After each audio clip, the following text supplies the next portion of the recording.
Welcome back to Daytime Ottawa here on Rogers TV. Well, how does one become Miss World Ottawa? Well, I don't have the answer. My next guest does, because she is Miss World Ottawa. I'm joined by Lauren Pederson. Welcome to the show. Yeah, thanks for having me. Hey, congratulations. This is exciting. I appreciate it. I want to talk about the journey. Like first of all, why did you want to apply? Let's start there. Yeah, great question. So I got into this when I was actually modeling during my college years when I was getting my Child and Youth Care Advanced Diploma. So I was doing some modeling and I was talking about all my dreams that I have for Canada, right? And because I just love to talk. So she told me, she was like, you should look at pageantry in Miss World Canada, and you should start a Beauty with a Purpose project and talk about all these things.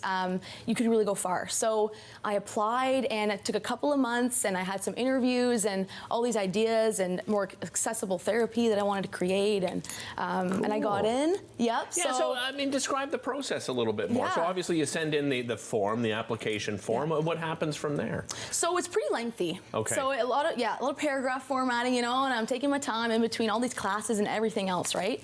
And anyway, so I get a first interview, and then I had a second interview.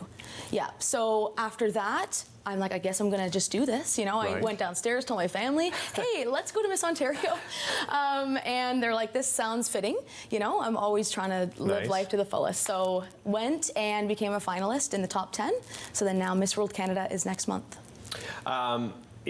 Obviously you have a lot of different passions. I can just tell you have a lot of. You and I were talking off camera. That we're energy people. You and I. Oh yeah. One of your passions is mental health, and tell me why.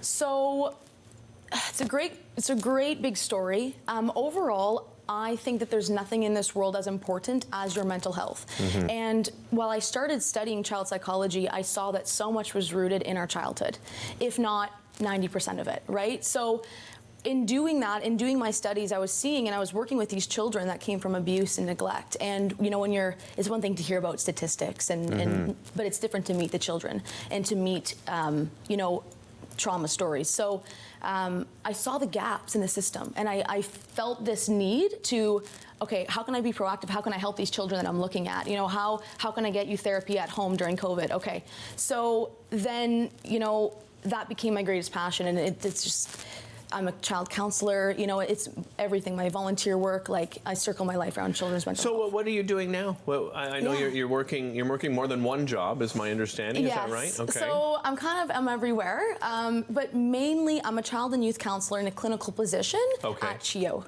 So yeah, I've done some emergency work, crisis mental health, but overall it's all different kinds of presentations. So we have, autism, and we go over to ADHD and behavioral and developmental differences. So I never know what a shift's going to be like. But besides that, I'm also a volunteer at Children's Aid Society. I'm a UNICEF child rights advocate, because I think we can also be doing so much more beyond Canada. That's all my goals, right? Nice. But yeah, I'm definitely involved in fundraising also with other children's kind of based things in Ottawa.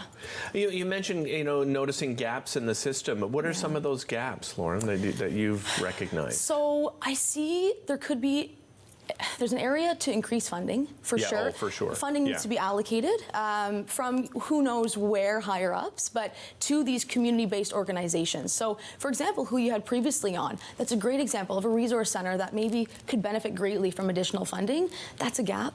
Yeah. Besides that, I think that just the conversation about mental health, we know it's improved and it's become so far, but overall we need to talk about it in the workplace. It still we have to have concrete accommodations and maybe more mental health days in the schools with children. Monitor those, right? Okay, they've had six days of mental health off.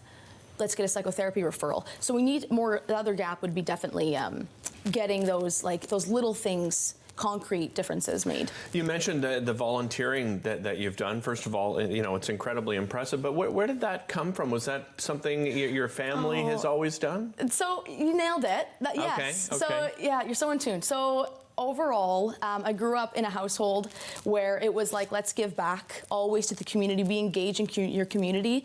And I grew up in rural Ottawa, right? So you have that like belonging and inclusivity, and everyone knows each other. So yeah, I've been volunteering throughout the years. I volunteered at Special Olympics, now of course Children's Aid, different charity organizations, homeless shelters, women's shelters when I was doing my other schooling. So it really fuels me to when you're giving back and there's nothing in return, it fills you up the most.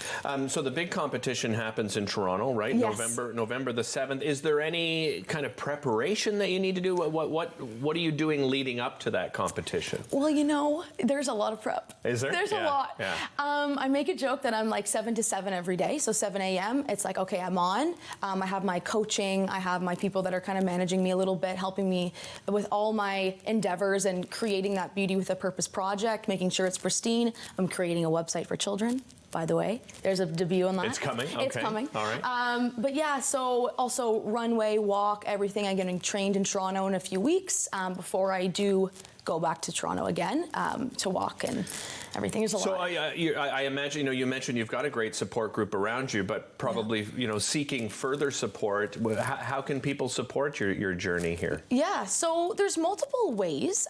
First off, I'd love, to hear from people, right? Like connect with me online. That's already feeling like support, growing that community. Number 2 would be my Make-A-Wish fundraiser. So I'm hosting a Halloween trivia night, October 27th. So that is actually the main fundraiser that's going to be helping me in Miss World Canada, like points-wise and that kind of thing. They're seeing how much I can do.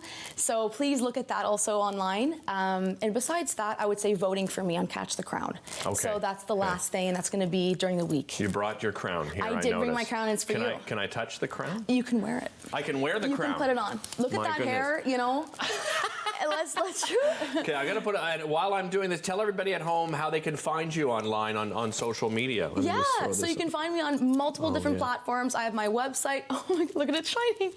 I'm on LinkedIn, Instagram, Facebook. I have multiple different Facebook pages. Yeah, please connect with me. I'm everywhere. Google me. Excellent. And it's Lauren Pederson with a D, by the way, everybody at home. Yes. I feel like I can't move anymore now because I don't want to damage anything. Lauren? So, yeah. Congratulations. Thank you. We'll be cheering for you. Good luck at the competition. We'll be right back after this. Okay.